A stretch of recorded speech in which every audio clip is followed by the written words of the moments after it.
안녕하십니까. 영상과 디자인을 하고 있고요. 강의도 하고 있는 마준철이라고 합니다. 오늘부터 애프터 이펙트 수업을 들어가 보려고 합니다. 애프터 이펙트는 모션 그래픽, VFX, 애니메이션 위주로 작업을 많이 하고 있는 프로그램인데요. 그래서 타 프로그램보다는 많이 어려운 점이 있습니다. 진짜로.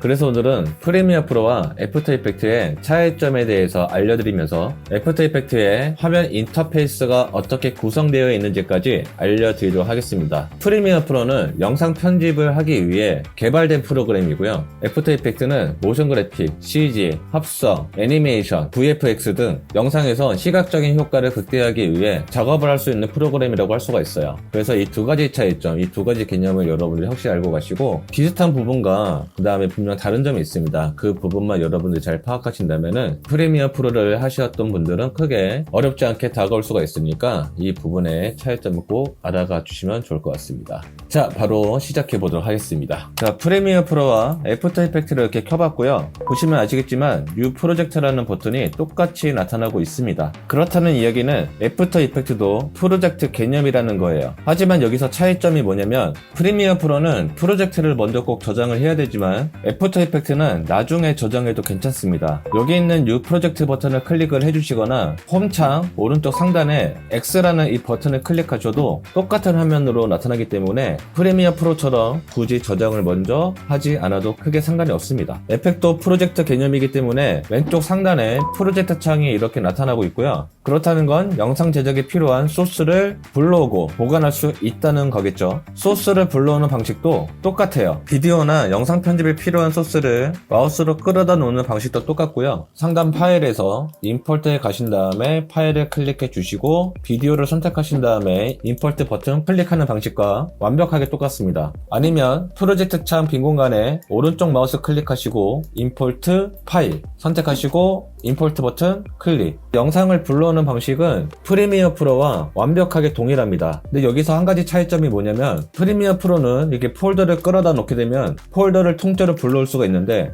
애프터 이펙트는 폴더 자체를 가지고 들어올 수가 없습니다. 그러면 이렇게 경고창이 나타나게 되니까 여기서 여러분들이 이 차이점을 잘 알아가 주시면 좋으실 것 같아요. 이제 프리미어 프로에서 본격적으로 영상 편집을 하기 위해 시퀀스를 설정해야 되는데 애프터 이펙트는 컴포지션이라고 있습니다. 컴포지션을 설정하기 위해 여러 가지 방법이 있는데요. 화면 상단 메뉴를 보시면 컴포지션이라고 있고요. 여기에 뉴 컴포지션이라는 메뉴가 있습니다. 이 녀석을 클릭하시면 컴포지션 세팅창이라는 녀석이 나타나게 되고요. 프로젝트 빈 공간에 오른쪽 마우스 클릭해 보시면 뉴 컴포지션 메뉴 있죠. 이 녀석을 클릭해 주셔도 괜찮습니다. 프로젝트 창 하단에 4가지 아이콘 중 요 세 번째 거, 요 녀석을 클릭하게 되면요 컨버지션 세팅창이 나타나게 됩니다. 요 아이콘이 컨버지션 세팅 관련된 아이콘이라고 볼 수가 있어요. 그리고 마지막으로 여기 화면 보시면 뉴 컨버지션이라는 대형 버튼이 있습니다. 요 녀석을 딱 클릭해 보시면 컨버지션 세팅창이 이렇게 나타나게 됩니다. 프리미어 프로 기본만 아시면 이거는 진짜 알아보기 쉬우실 거예요. 이 와이드는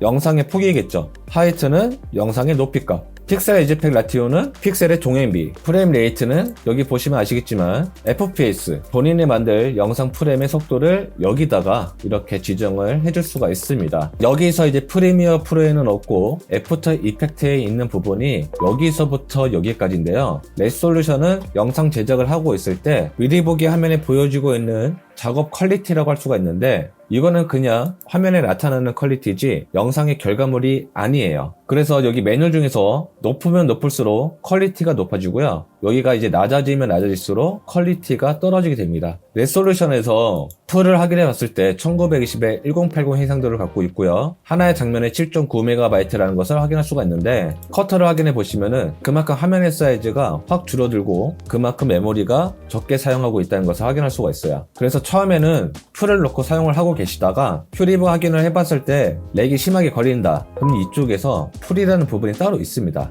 이 부분에서 여러분들이 화면에 보이는 퀄리티를 변형하면서 진행하시면 되실 것 같습니다. 스타트 타임 코드와 듀레이션이 있는데 영상의 시작 시간, 그 다음에 여기는 영상의 총 시간이에요. 예를 들어서 여러분들이 5초에서부터 영상을 시작한다. 그러면 숫자 5점을 입력하시고요. 엔터 치시면 안 돼요. 절대로. 그러면 바로 OK가 눌려져 버리기 때문에 오른쪽 빈 공간 아무데나 대충 클릭해 주시면은 5초가 이렇게 입력이 됩니다. 그래서 영상의 총 시간을 5초로 사용하게 된다. 그러면 5초 이렇게 입력하게 됐잖아요. 컨버지션이 5초에서부터 10초까지의 컨버지션이 세팅된다고 보시면 돼요. 그러면 너무 헷갈리니까 스타트 타임 코드는 0초로 이렇게 입력을 해주시면 되실 것 같고요. 10초짜리 영상을 만든다. 그러면 10점을 입력해 주시면은 10초 단위로 이렇게 찍히게 되면서 확인이 되실 겁니다. 보이시는 백그라운드 컬러는 그냥 블랙으로 해주시는 게 가장 좋아요. 가장 기본이 될 수 있는 블랙. 여기 있는 숫자가 0이 6개가 찍혀져 있으면 좋을 것 같습니다. 그래서 백그라운드 컬러는 그냥 블랙으로 해놓고 여기는 OK를 클릭해 주시면 안 보이던 검정색 화면이 나타나게 되고요.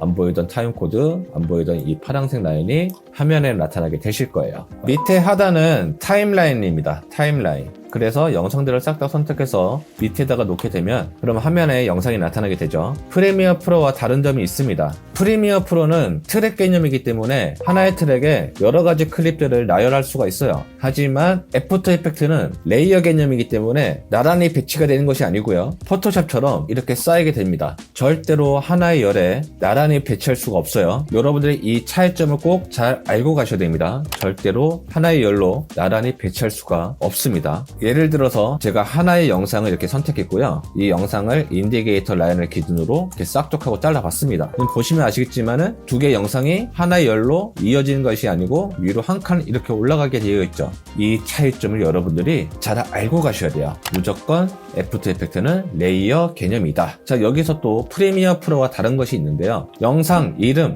앞에 보시면 화살표가 보일 거예요. 이 화살표를 클릭해 보시면 트랜스폼이라는 부분이 있고요. 이 트랜스폼 앞에 있는 화살표를 클릭해 보시면 앵커 포인트, 포지션, 스케일, 로테이션, 오파시티, 이 영상의 위치와 비율과 각도와 투명도 값이 여기서 이렇게 나타나게 됩니다. 프리미어 프로는 이펙트 컨트롤을 들어가 주셔야 이 화면에 나타나게 되는데 애프터 이펙트는 타임라인에 나타나게 됩니다. 이 시계 단추가 있다는 얘기는 키프레임 애니메이션 적용이 가능하다는 얘기고, 그렇다는 얘기는 여기서 애니메이션이 진행이 된다는 이야기입니다. 이 차이점도 여러분들이 잘 알고 가시면 좋을 것 같습니다. 오른쪽 창을 확인해 보시면 영상 작업에 필요함에 있어서 여러 가지 기능 관련된 창들이 보이게 되실 거예요. 그래서 인포는 선택한 영상의 정보값을 우리가 확인할 때 쓰는 부분이고요. 오디오는 오디오 볼륨 조정할 때 쓰는 부분, 이펙트의 프리셋은 효과를 찾아서 적용해 줄 수 있는 그런 창들이고요. 얼라인은 정렬 관련된 부분, 캐릭터는 글자의 서체나 크기나 비율이나 이런 것들을 수정할 수 있는 부분, 파라그래프는 문장 정렬을 수정할 수 있는 부분. 자, 이런 식으로 영상을 제작함에 있어서 어떤 기능을 추가하거나 수정하실 때는 오른쪽에 있는 이 패널을 활용해서 진행을 해주시면 되실 것 같습니다. 자, 제가 이 영상에다가 가우시안 블러라는 효과를 적용해 줬고요. 이 영상을 뿌옇게 처리해 보도록 할게요. 애프터 이펙트에도 이펙트 컨트롤스 창이 있고요. 여기에서 본인이 적용한 효과를 찾으신 다음에 조정을 해주시면은 효과가 이렇게 잘 먹히는 것을 확인할 수가 있습니다. 여기서 프리미어 프로의 이펙트 컨트롤스 창은 이렇게 모션, 로테이션, 앵커 포인트 이런 식으로 선택한 영상의 속성과 그 다음에 효과를 조정해 줄 수 있는 부분이 다 나타나게 되는데, 애프터 이펙트는 무조건 효과만 조정할 수가 있어요. 효과만 보이죠? 아까 제가 이야기 드렸다시피 이 영상의 위치나 크기나 각도나 회전 같은 경우는 여기에서 이 타임라인에서 확인할 수가 있습니다. 효과를 적용하게 되면은 이 타임라인에서 이펙트라는 부분이 나타나게 되고요. 이 안에 들어가서 효과를 충분히 수정도 해줄 수가 있습니다. 자, 마지막으로 프리미어 프로와 애프터 이펙트의 차이 하나 더 알려드리도록 할게요. 프리미어 프로는 여기 프리뷰 화면을 크게 하거나 작게 하실 때는 타임코드 오른쪽에 이쪽에 숫자를 적용해서 화면을 확대시켜주고 화면을 축소시켜주고 해줄 수가 있었는데, 애프터 이펙트는요 굉장히 쉬워요. 마우스를 화면 위에 올려놔 주시고 마우스 휠을 올리시면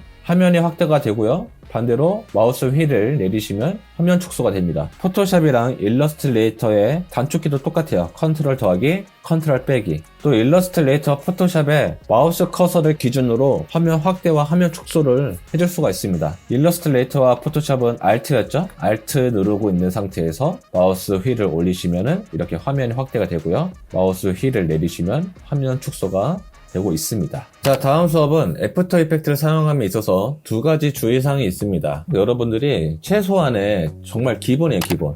포토샵과 일러스트레이터와 프리미어 이 세 가지 프로그램을 엄청 잘 아실 필요는 없는데 최소한 기본적인 그런 개념, 프로그램이 어떻게 운영이 되고 있는지, 벡터 방식이 무엇이고 비트맵 방식이 무엇이며 영상 편집은 어떻게 이루어지고 영상 편집에서도 화면의 크기와 FPS와 그 다음에 키프레임에 대한 이해도가 있으셔야 애프터 이펙트를 넘어가실 때 크게 어렵지 않게 다가올 수가 있습니다. 그래서 애프터 이펙트를 바로 무작정 시작하지 마시고 제가 방금 이야기 드렸던 포토샵, 일러스트레이터, 프리미어 프로 이 세 가지 프로그램을 어느 정도 숙달하신 다음에 애프터 이펙트를 배우시는 게 훨씬 더 도움이 되실 거라 생각이 듭니다. 이것으로 오늘 수업을 모두 마치도록 하겠습니다. 감사합니다. 끝!